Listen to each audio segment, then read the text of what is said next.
Pessoal, não vamos esquecer de acionar o sino. Esse é o canal Arte da Guerra. Comunicado oficial do Ministério da Defesa da Rússia afirma que eles realizaram esse final de semana um teste com um míssil Kinjal lançado por um MiG-31 de alguma região do sudoeste da Rússia. Esse comunicado, esse lançamento, que não é o primeiro que os russos fazem, vem a corroborar o vídeo que nós fizemos, tá? Semana passada com o Sérgio Santana, que é colaborador aqui do nosso canal, é um pesquisador muito importante no Brasil de temas aeronáuticos, ele já tem vários livros publicados. O link está aqui do vídeo, tá? E esse lançamento só vem a corroborar tudo aquilo que o Sérgio disse, ou seja, que as nossas análises realmente apontam naquilo que os russos têm capacidade de fazer. Só que hoje nós vamos explicitar mais um pouquinho esse lançamento e vamos fazer uns comentários do porquê a Rússia está fazendo esses esforços, tem feito esses esforços ultimamente. Vamos olhar primeiro o lançamento, eu vou fazer alguns comentários ao mesmo, vamos olhar o vídeo do lançamento, e eu vou voltar com uma análise global desse fato. Acompanhe com a gente. Essas cenas que vocês vão ver aí bem que poderiam ter sido tiradas de um filme de propaganda da Guerra Fria, né?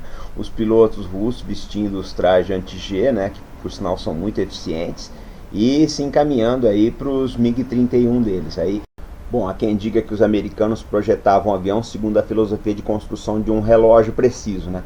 E já os russos não, eles faziam um avião como quem faz o trator, ou seja, uma coisa rústica, porém extremamente funcional. Eles fazem uns aviões muito bons.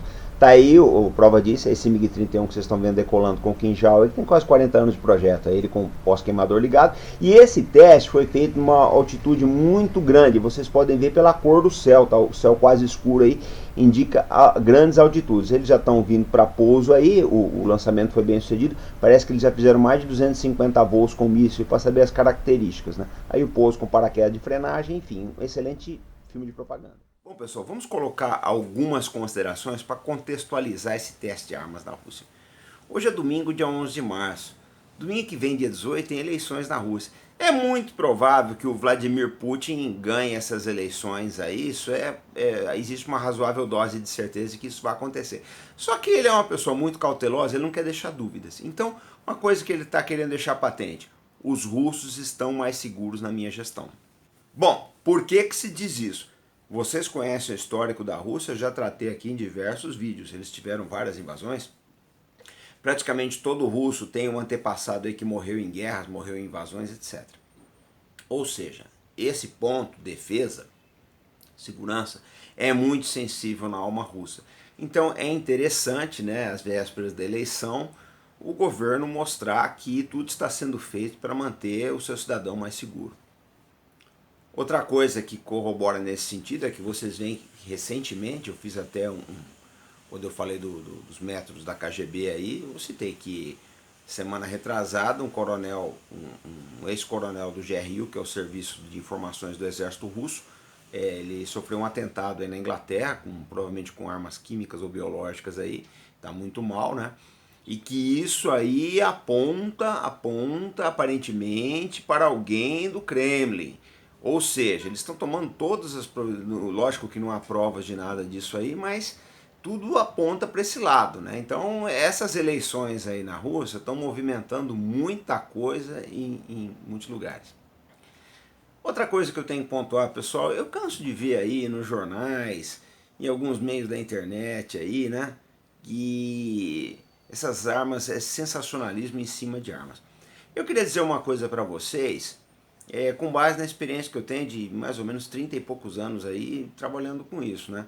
Não existe bala de prata em armamento em assuntos militares, gente. Não existe uma arma que é decisiva, né? Que vai realmente resolver um problema aí.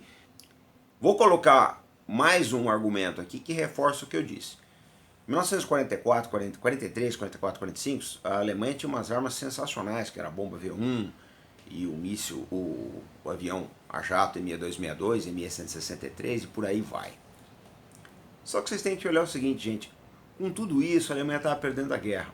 Porque não adiantava nada você ter jatos, você ter bombas, ter mísseis, né, de médio alcance, que era o caso das V1, V2 aí, e o exército continuar tracionando suas unidades de artilharia com carroça, que é o que o exército alemão fazia.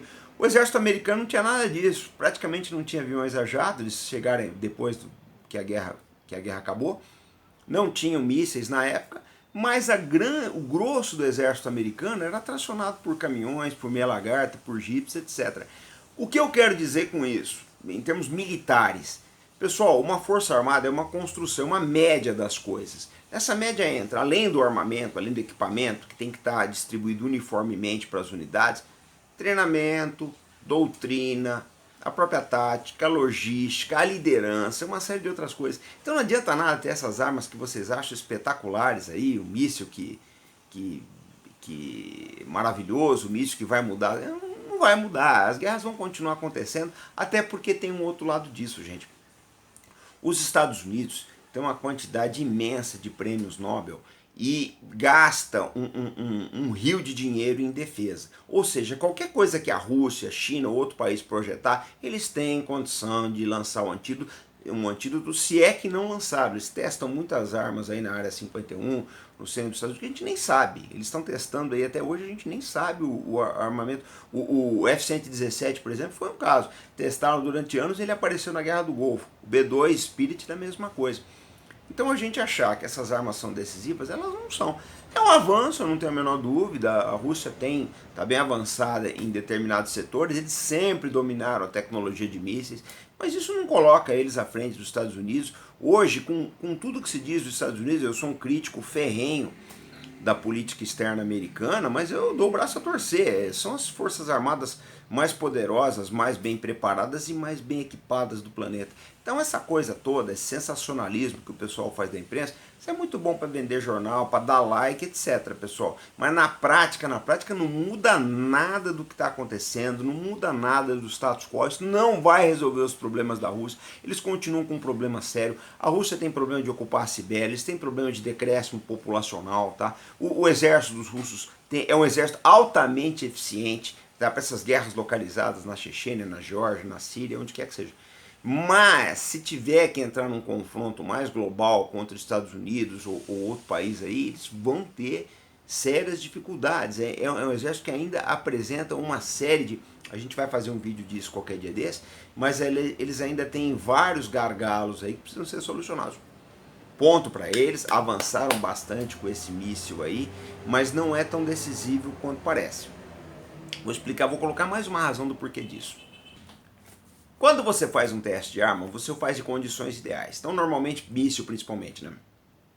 Uma temperatura que favorece, um ventinho amigável, né? Condições meteorológicas aí otimizadas, etc. Na guerra nem sempre você tem isso. Na guerra você tem um imponderável muito grande que é o inimigo. O inimigo se move, o inimigo toma ações, o inimigo se defende, uma série de outras coisas. Então é bacana, eu acho legal ver esses mísseis aí. Mas dizer que eles são decisivos ou colocar como alguns órgãos colocam aí que não, realmente a Rússia agora vai dominar o mundo, vai fazer isso, vai fazer aquilo, por favor, gente, isso daí é ofender a inteligência do assinante. E o Canal Norte da Guerra não trabalha nessa linha de divulgação, tá? Não é a nossa política de trabalho aqui. Nós respeitamos a inteligência do nosso assinante, nós procuramos colocar a experiência militar a serviço, nós embasamos o assunto com a nossa experiência e nós não acreditamos que exista armamento que seja bala de prata. Cada semana surge uma coisa nova aí, vai ser analisada, etc. Mas nada que uma pleia de cientistas, de técnicos faça, não existe uma outra no contraponto que possa fazer também. O que ganha acaba sendo sempre o conjunto da obra. Bom, pessoal, esse foi o nosso vídeo de hoje. Nós estamos voltando com muita coisa, essa parece que é uma semana bastante agitada, né? Até as eleições da Rússia, dia 18, deve acontecer muita coisa aí. Mas nós vamos estar sempre atentos, voltando aqui, sempre com aquele nosso profissionalismo.